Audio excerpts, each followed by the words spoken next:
অন্তর্বর্তীকালীন সরকার তো আপনার সারা জীবনের জন্য আসে নাই। বিএনপি, জামাত ইসলাম, শিবির সকলকে গুম করেছে, ক্রস ফায়ার দিয়েছে। সবার যে ত্যাগ সেটা যদি পূর্ণতা পায় তাহলে সেই পূর্ণতা পাবে একটা সুষ্ঠু নির্বাচনের মাধ্যমে। এই 24-এর যে আন্দোলন, এই আন্দোলনটা মানে নস্যাৎ করার জন্য উঠে পড়ে লাগছে।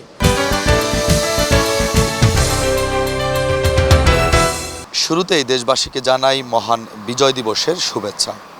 দর্শক, যে যেখান থেকে দেখছেন বাংলা ভিশনের নিয়মিত আয়োজন জনমতে আপনাদের সাথে আছে আমি শুভ খান। চলমান সমসাময়িক বিষয়গুলো তুলে ধরতে চেষ্টা করি এই অনুষ্ঠানের মাধ্যমে আপনাদের সামনে।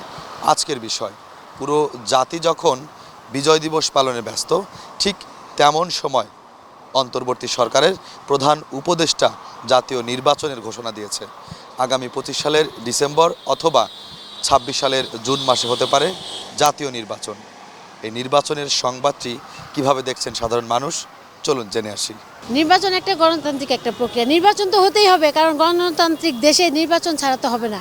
অন্তর্বর্তীকালীন সরকার তো আপনার সারা জীবনের জন্য আসে নাই, ওনারা একটা সময়ের জন্য আসে, ওনারা দায়িত্ব নিয়ে কাজ করে আবার চলে যাবে। এটা ছিল, কিন্তু বিগত 17 বছর এই পদ্ধতিটা ছিল না বলে আমরা বঞ্চিত হয়েছি। আমরা বলতে আমরা জনগণ বঞ্চিত হয়েছে, পুরো বাংলাদেশ বঞ্চিত হয়েছে।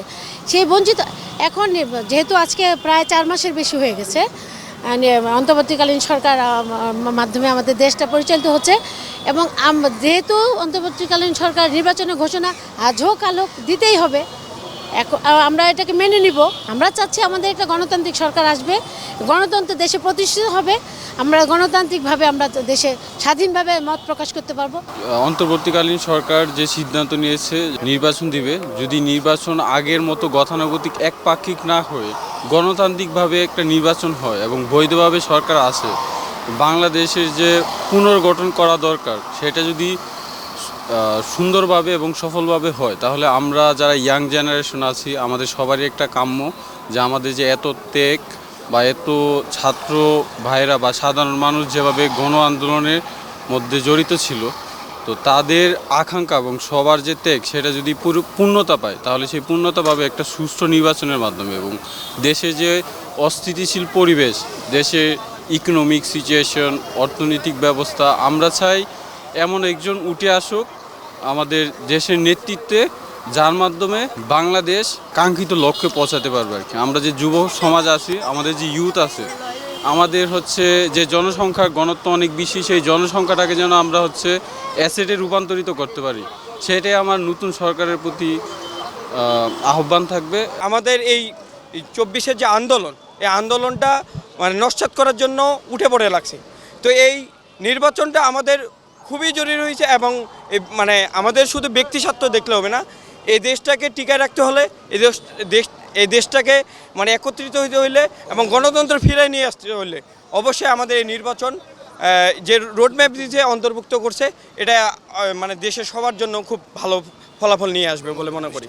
খুব ইতিবাচকভাবেই দেখি, কারণ অন্তর্বর্তী সরকার যখন এসেছে এরপর থেকে এক এক করে সংস্কার করছে, প্লাস একটা রোড ম্যাপ যদি না দেওয়া হয় তাহলে অনেকের মনে অনেক সন্দেহ জাগতে পারে। সুতরাং একটা নির্বাচন কমিশন হয়েছে, প্লাস সংস্কারের জন্য ওনারা কাজ করছে।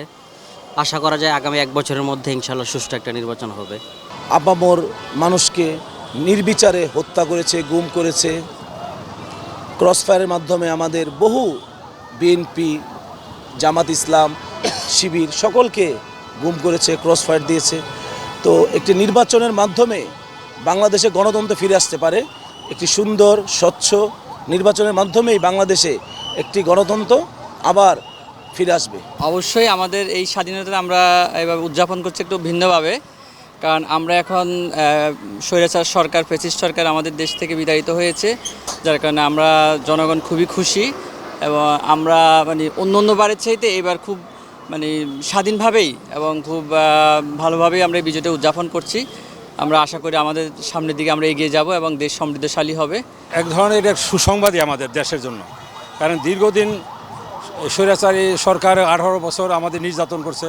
বাক স্বাধীনতা ছিল না, এই দেশের কোনো পত্রিকার স্বাধীনতা ছিল না, এদেশের কোনো দলের বক্তব্য দেওয়ার মতন সেরকম পরিবেশ ছিল না, এবং সমস্ত মিডিয়াগুলো উনি কুক্ষিগত করছিল।